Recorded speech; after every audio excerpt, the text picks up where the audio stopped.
Davam edirik. Naftalan Reabilitasiya Mərkəzində son bir ildə əlilliyi olan 5400-dən çox şəxsə xidmət göstərilib. Müasir avadanlıqla təchiz olunan müəssisədə müharibə ilə əlaqədar əlilliyi olan şəxslər xüsusi diqqətdə saxlanılır.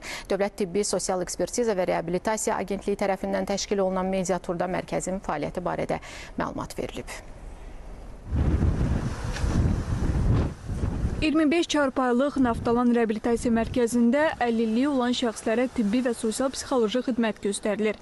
Müəssisədə müharibə ilə əlaqədar əlilliyi olan şəxslərin də reabilitasiyası aparılır.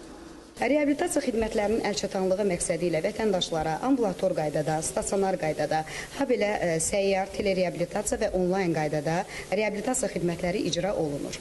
Reabilitasiya xidmətlərinin effektivliyinin artırılması məqsədi ilə ənənəvi reabilitasiya metodları ilə yanaşı, beynəlxalq təcrübədə effektivliyi sübut olunmuş, alternativ və müasir reabilitasiya vasitələrindən də istifadə olunur.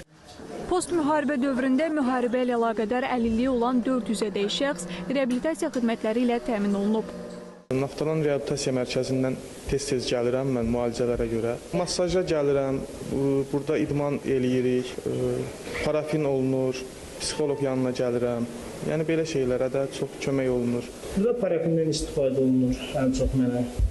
Masajlar istifadə olunur, tokdan istifadə olunur, belə idman üçün fizioterapiya istifadə olunur.